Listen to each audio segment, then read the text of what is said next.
شیخ علیہ الرحمہ کا معمول تھا کہ جب اپنے ساتھیوں میں سے کسی سے ملنا چاہتے جو دور دراز شہروں میں رہتے تو آپ حاضرین میں سے کسی کو فرماتے فلاں کا نام لے کر آواز دو، چنانچہ اس آواز کو وہ شخص جہاں بھی ہوتا سنتا۔ اس قسم کا ایک واقعہ آپ کے خادم نے بتایا۔ آپ کے خادم کہتے کہ میں آپ کے ساتھ ایک سفر میں شریک تھا۔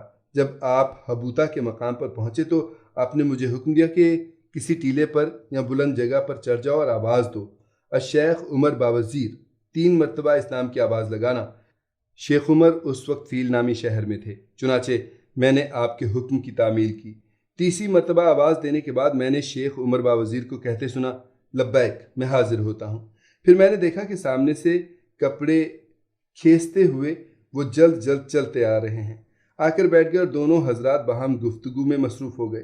میں ان سے ذرا دور ہٹ کر بیٹھا رہا، مجھے ان کی گفتگو کا کوئی علم نہ ہو سکا۔ پھر مغرب کا وقت ہو گیا، دونوں نے وضو کیا اور نماز ادا فرمائی اور ایک دوسرے کو الوداع کہا۔ شیخ عمر باوزیر اپنے شہر کو روانہ ہو گئے اور شیخ عبداللہ موصوف نے مجھے فرمایا یہ میری زندگی میں کسی کو مت بتانا۔ میں نے آپ کے وصال کے بعد یہ واقعہ بیان کیا۔ شیخ کی ایک کرامت یہ بیان کی گئی ہے کہ آپ نے مکہ مکرمہ میں ایک شرابی کو شراب پینے سے روکا تو اس نے آپ سے عرض کی میں درزیوں کا کام کرتا ہوں اور شراب پی کر میں اپنے پیشے میں مدد لیتا ہوں، یعنی اس کے نشے میں بہت سا کام کر لیتا ہوں۔ آپ رحمۃ اللہ علیہ نے فرمایا اگر اللہ تعالیٰ اس کے بغیر تیرا کام بنا دے تو کیا مجھ سے تو وعدہ کر لے گا کہ آئندہ شراب نہیں پیوں گا؟ اس نے کہا جی ٹھیک ہے۔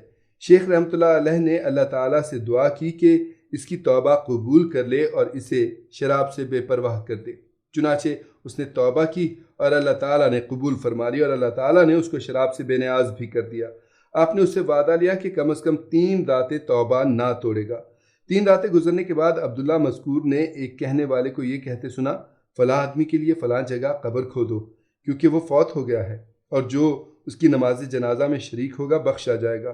آپ اٹھے اور اس کے بارے میں لوگوں سے دریافت کیا تو معلوم ہوا کہ وہ اچانک انتقال کر گیا ہے، چنانچہ آپ نے اس کی نماز جنازہ ادا کی۔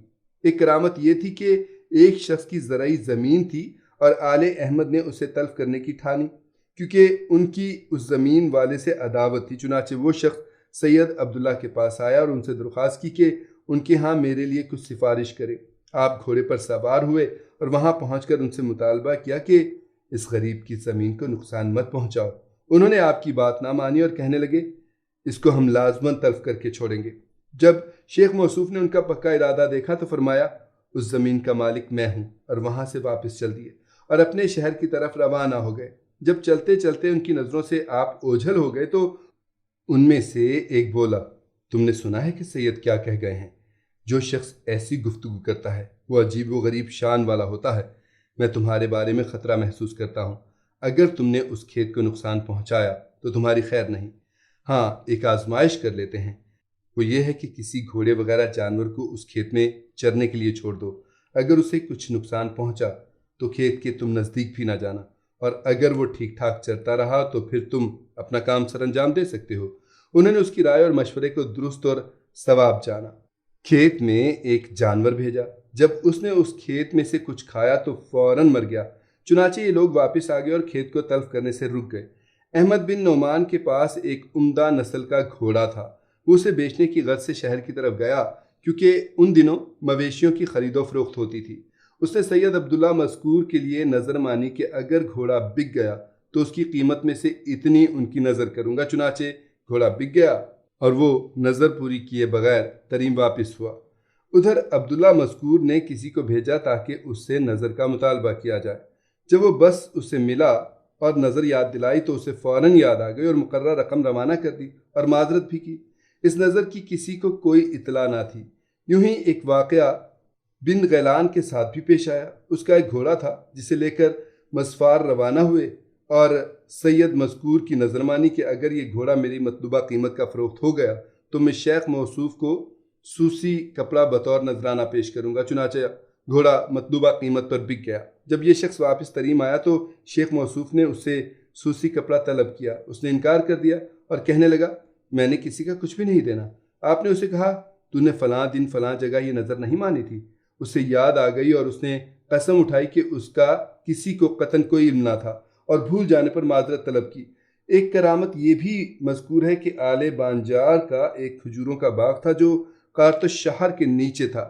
آل کثیر اس باغ کی کھجوروں کے پھل مفت میں لوٹ لیا کرتے تھے۔ پھر آل بانجار نے باغ کا چوتھائی حصہ سید موصوف کے لیے نظر مان لیا۔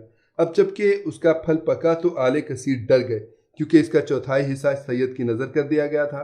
ان میں سے کسی جاہل نے یہ تجویز پیش کی کہ بطور آزمائش میں اس کی کھجوریں کھاتا ہوں، اگر مجھے کوئی نقصان پہنچا تو تم اپنا ارادہ ترک کر دینا، ورنہ جو ہم کرتے ہیں کریں گے۔